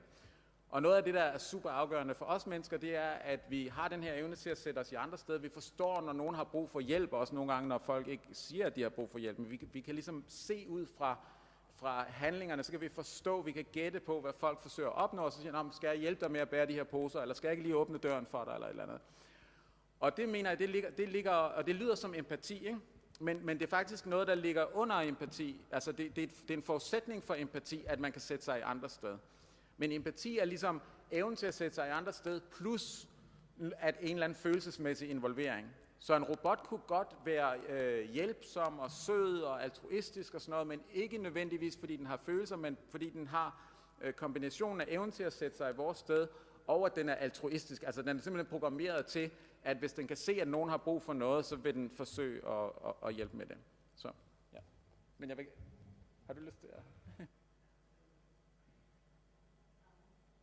Jamen, altså de robotdesigner, vi har besøgt, mange af dem er fuldstændig uinteresserede i det spørgsmål omkring følelser, fordi deres robotter skal gøre noget bestemt, og der er følelser ikke relevante. Men der, hvor vi ser, at man er interesseret i at arbejde med følelser i forhold til robotter, det er primært i sociale robotter. Så jo mere robotter kommer i kontakt med mennesker, jo mere bliver det et spørgsmål for de her robotdesigner. Hvordan får vi mennesker og robotter til at kunne lide hinanden i en vis forstand? Og der findes jo altså, som jeg ved, at du også ved, algoritmer for smil. Der findes algoritmer for gråd og så videre. Man kan hente dem, det er freeware, men det er samtidig også sådan, når vi så ser, resultaterne af det, så bliver det tit præcis, som du siger, uncanny, fordi robotten skal jo vide, præcis hvornår den skal smile. Det er jo meget nemt for en robot at komme til at smile på det forkerte sted, på et hospital for eksempel. Og sådan nogle spørgsmål er der hele tiden, og derfor er der jo så også mange, der tænker, så må vi hellere lade være, fordi det simpelthen mennesker er så komplekse. Og et af de områder, hvor det faktisk handler om at holde følelser ude, det er i det meget, meget frugtbare samarbejde, som man har set med robotter i forhold til autistiske børn, som jo får alt for mange indtryk, og fordi vi mennesker hele tiden har gestik og udtrykker følelser osv. Og der kan robotterne altså noget helt særligt lige præcis, fordi de ikke har hele det her følelsesregister at spille på, som vi har. Ja, nu tror jeg, Immanuel Kant sagde engang noget i stil med, at det menneske, der kan bruge sin fornuft, ville være i stand til at forholde sig kritisk til tingene, at kunne sætte sig i en hver anden sted, og at være i overensstemmelse med sig selv. Nu har vi gudskelov ikke diskuteret de ting i forhold til computeren, undtagen det med at kunne sætte sig et hvert andet sted, menneskested. Så vil jeg sige, hvis det skulle være et kendetegn på at være menneske, så stod det sgu sløjt til. Fordi det synes jeg altså ikke, folk er særlig gode til. Det kan godt være, at man kunne lave algoritmer, der sagde, at den person der skal du være varsom med at være varsom mod, fordi vedkommende kan ikke acceptere din varsomhed osv. Men for mig at se, så må det være meget nemt at simulere følelser og skabe algoritmer om dem, for dem. For følelser er jo bare det, der ligger bag ved vores intentionalitet, bag vores hensigter og bag den måde, hvorpå vi doserer vores opmærksomhed i virkeligheden. Det kan godt være meget komplekst, men der er ikke så mange af dem i virkeligheden. Prøv at kigge på de kristne dødssynder og dyder. Ikke? Der er 7 af hver. Det er vel de basisfølelser, som man på den ene side skal undgå, og på den anden side helst skal leve op til.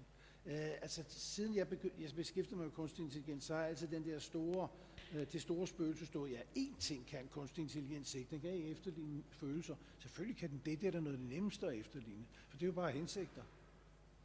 Men det kan godt være, at den ikke kan nå en følelsesdybde, sådan så hvis vi kunne kigge ind i den, så ville vi ikke se, at den led så meget af sygelig elskov som den unge værter. Men altså, det kan måske også være det, der er dejligt at slippe for ved computeret. Altså.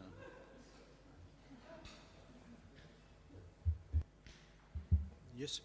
Jamen, jeg sidder lidt og fægter med at få de her vilde historier som Terminator og så videre til at passe ind i den virkelighed, vi har med selvkørende biler og så videre. Det er ikke altid nemt, skal jeg hilse at sige. Men en film som Her eller Steven Spielbergs Artificial Intelligence, som jeg ikke fik nævnt før, er jo fortællinger om netop følelser. Artificial Intelligence handler om den her kunstige dreng, som bare gerne vil have lov til at elske og blive elsket.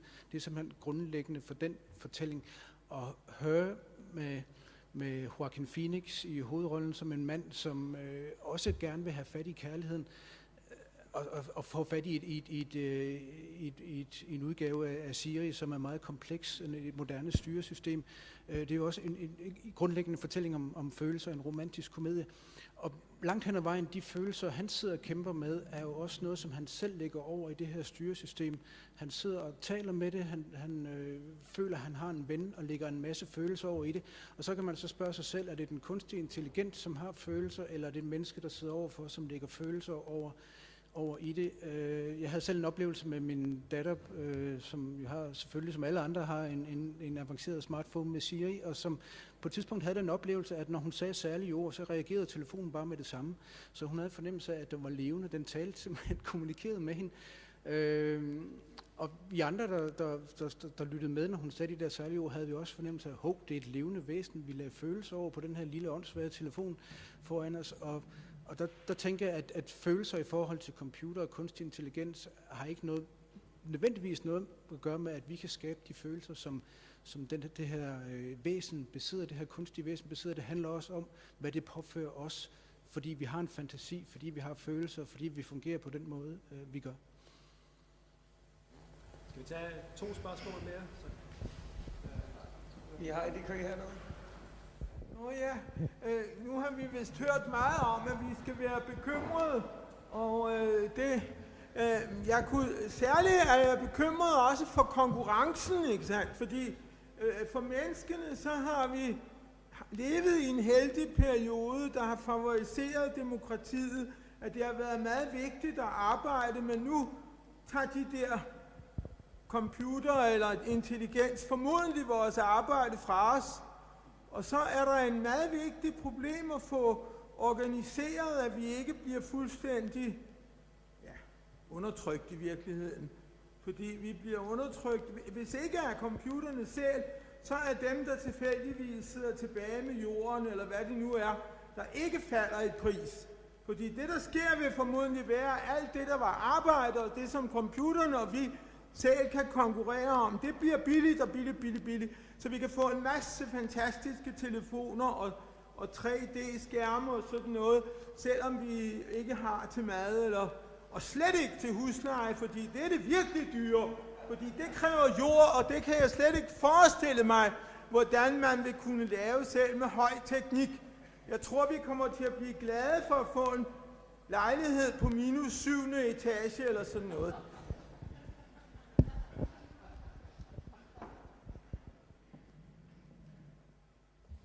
det er da godt, at der er nogen, der tør forvandle dystopierne.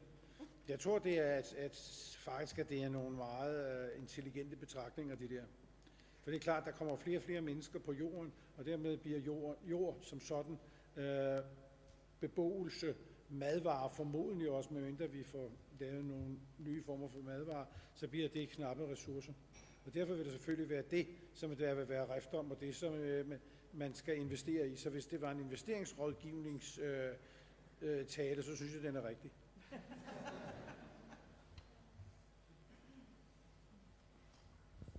Et spørgsmål til? Jeg synes, der var nogen, der stillede sig i kø over.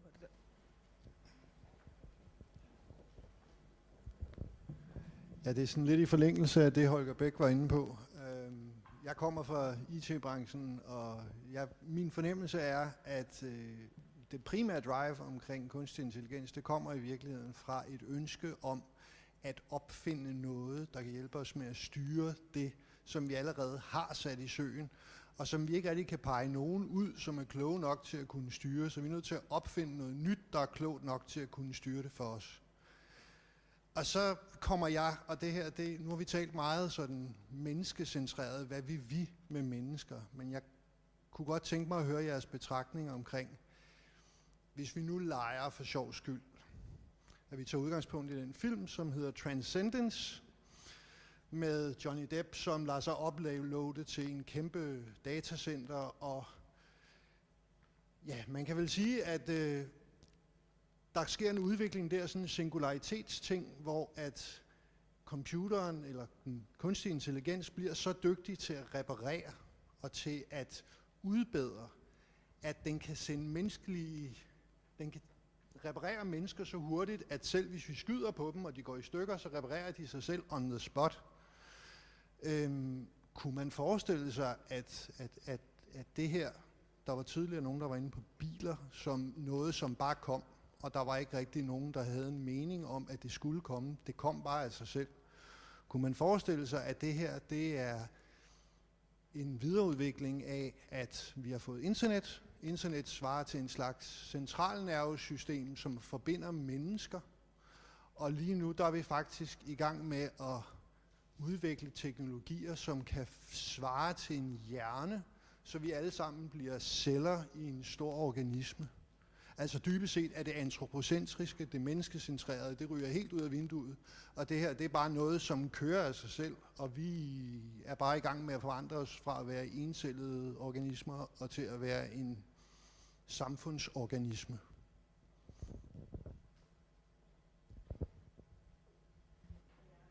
Altså, der er jo samtidig med, at der er vokset de her nye tekniske muligheder frem, så er der vokset nogle nye teorier frem.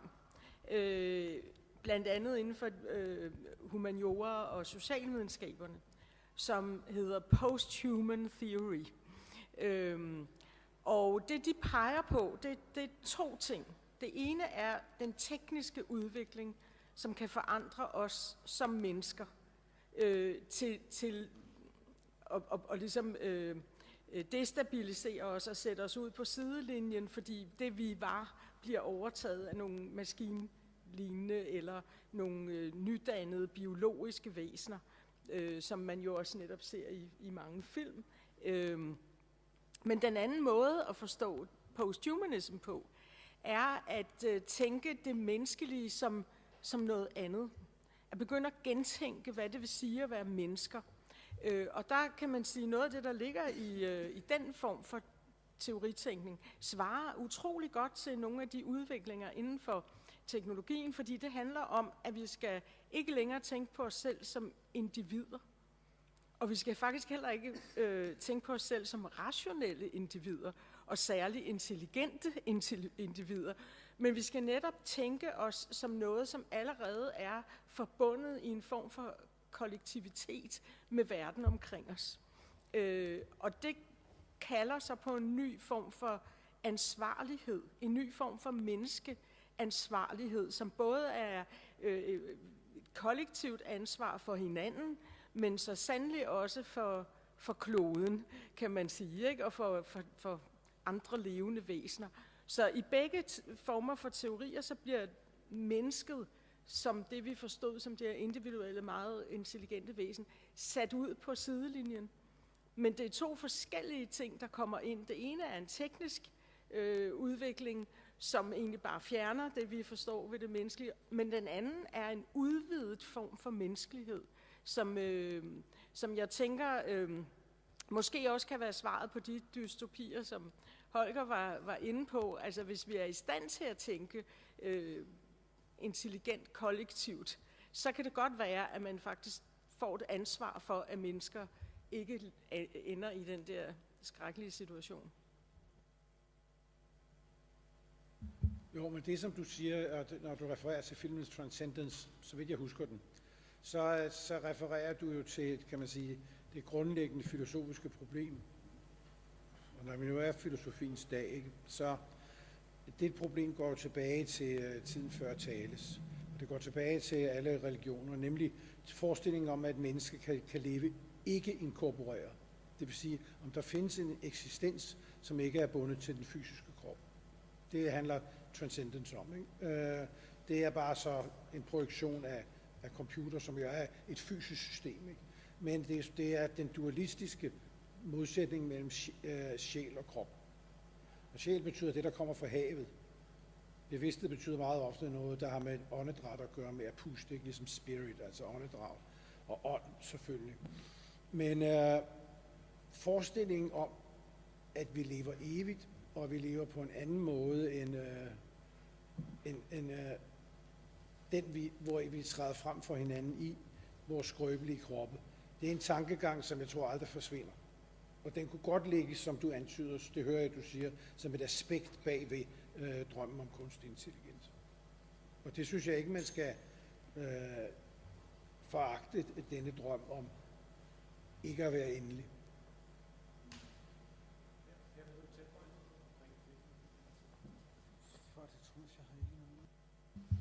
Ja, så i forhold til de 2 sidste bemærkninger, også med de her dystopiske scenarier, så er det også vigtigt, ligesom, at det er trods alt stadigvæk sådan, at alt det kunstig intelligens, vi laver, det danner ikke ligesom sin egen intentionalitet. Det er ikke systemer, som ligesom selv lige pludselig får lyst til at gøre noget, eller udvikle noget nyt, eller tænke anderledes, end de er blevet programmeret til. Og det er ikke for at sige, ligesom, at der ikke kan komme et tidspunkt i historien, hvor det sker, men indtil videre, så er ligesom alle de her systemer, de er programmeret til at løse en specifik opgave, og de holder sig ligesom inden for rammerne af det her. Og det betyder også, at det er os, altså som mennesker, der udvikler de her systemer, det er os, der udvikler systemerne, som har ansvaret for systemerne, og ligesom sætter rammerne for, hvad de kan få lov til. Og der er jo nogle interessante ting, der sker lige nu globalt omkring for eksempel kunstig intelligens, der træffer beslutninger, om vi kan få lov til at få et lån, eller om en kriminel kan blive prøveløsladt eller ej, hvor der er mange kræfter, der ligesom meget gerne vil have noget kunstig intelligens ind her, fordi de kan overskue enorme datamængder og så træffe en eller anden beslutning, så hvorfor skal nogen sidde og kigge på en masse papir om min private økonomi, hvis man bare kan få et computerprogram, der kan beslutte, om jeg kan få det gode lån eller det mindre gode lån. Men der er man jo begyndt at forsøge at regulere det her og sige, at når vi har ret til, som mennesker har vi ret til en forklaring. Vi kan ikke bare have en computeralgoritme, som er ugennemskuelig og som er en black box og som ikke kan give os en forklaring. Der kommer ligesom et ansvar tilbage på os, der udvikler kunstig intelligens, og som jeg mener er et helt rigtigt ansvar. Det skal vi være glade for, at der er nogen, der mener, at vi skal tage os sammen her, fordi jeg mener også, at vi bliver nødt til at tage os sammen, at vi skal ikke lad os lokke af nogen, der siger, at jamen, kunstig intelligens, vi må acceptere de her metoder, det er lidt en black box, og vi kan ikke forvente, at vi skal kunne forstå, hvordan de her systemer virker, eller de skal kunne forklare os selv. Vi bliver simpelthen nødt til at insistere på, at det skal de kunne. Og det kræver et enormt forskningsarbejde for ligesom at få det med, men igen altså handler det om det her med, at vi skal netop ikke ende med den her magtesløshed, hvor afgørende beslutninger for mit liv bliver taget af en algoritme, og jeg kan ikke få at vide hvorfor. Ligesom der var en kvinde, der uploadede en kage til Instagram, og det synes computeralgoritmen lignede noget andet end en kage, og så blev hendes Instagram-konto permanent lukket, og hun kunne ikke få den åbnet igen. Og det er sådan en lille ting, og det kan man grine af, fordi det er et lille eksempel, det er kun Instagram, men når man også i USA bruger det her til at vurdere, om folk skal prøveløslades eller ej, så er det ligesom beslutninger på et meget mere afgørende niveau. Så egentlig så, hvad siger jeg? Jeg tror, jeg siger, at der er det her dystopiske, altså det er egentlig reelt nok, at vi bør have den her dystopiske frygt, fordi der er et eller andet, ikke, hvor det er farligt, men det er ikke fordi, at maskinerne selv ligesom begynder at gå amok, eller beslutter sig for at overtage verdensherredømmet, men det er fordi os, der beslutter at bruge de her algoritmer, er lidt for naive og lidt for hurtige og kræver lidt for lidt, og så kan det ligesom komme ud af kontrol. Meget kort, men er det ikke rigtigt, Thomas, at selve princippet bag machine learning, som jo er en del af artificial intelligence, faktisk går ud på, at du ikke kan forklare vejen fra input til output. Det er hele grundlaget for den tilgang. Det gør det jo svært at forklare. Så. Men det er præcis sådan, det er lige nu. Det er status quo lige nu med mange af de her teknikker. Men det mener bare, altså det betyder bare, at der kræves mere forskning for at få styr på det her. Fordi der er, altså man kan sige, det som de her, for eksempel kunstige neurale netværk gør, de afspejler meget af vores perceptionssystem. Altså vi får et eller andet sanseindtryk, og så kategoriserer vi det, sådan noget mønstergenkendelse og sådan noget. Men vi mennesker kan også noget meget andet end det. Vi er ikke kun et perceptionssystem. Vi kobler også vores oplevelser til sprog, og vi kan forklare vores beslutninger. Det kan godt være, at jeg bruger mit sansesystem, og så finder jeg ud af, hvordan jeg skal handle, og så begår jeg måske en fejl, og så spørger nogen, hvorfor gjorde du det? Og så siger jeg troede, og sådan, og det var derfor, ikke? Og den forklaring kan jeg som menneske give. Nogle gange så tager jeg måske fejl af fordi jeg har ikke fuld introspektion i mig selv, men jeg kan trods alt gøre det. Og der er ingen grund til at ligesom stille sig tilfreds så med nogle algoritmer, som siger, at den her teknik kan ikke det. Altså, og der er også en stor trend i kunstig intelligens nu netop på at koble de her forskellige typer af kunstig intelligens sammen, så vi får både de her systemer, som kan lære af erfaring og opfatte verden, og som kan genkende mønstre, men som også kan bruge sprog, og som også kan tænke logisk, og som også kan forklare deres beslutningsprocesser. Men det er ikke ligesom i morgen eller om 2 år, men vi skal nok komme. Ja, så vi er ved at nå vejs ende for en meget spændende debat. Og ja, man kan sige, at hvis man skal konkludere lidt på, hvordan kunstig intelligens forholder sig til vores selvforståelse og identitet, det er en problemstilling, som du var lidt inde på det til allersidst, med at det er noget, vi skal have. Vi skal have det her kunstig intelligens til at fungere på en ordentlig måde, og vi skal tage ansvar for den her problematik, os alle sammen. Så hvis vi i hvert fald kan lære en ting, så er det at blive bedre til at tage ansvar for den verden, vi er ved at kreere. Stort tak til Thomas Brolander, Katrine Hasse, Ole Fogh Kirkeby, Per Juul Carlsen.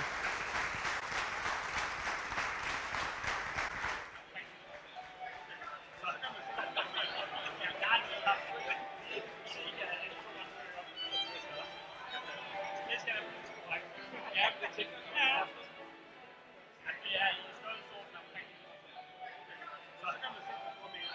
Ja, tak for det.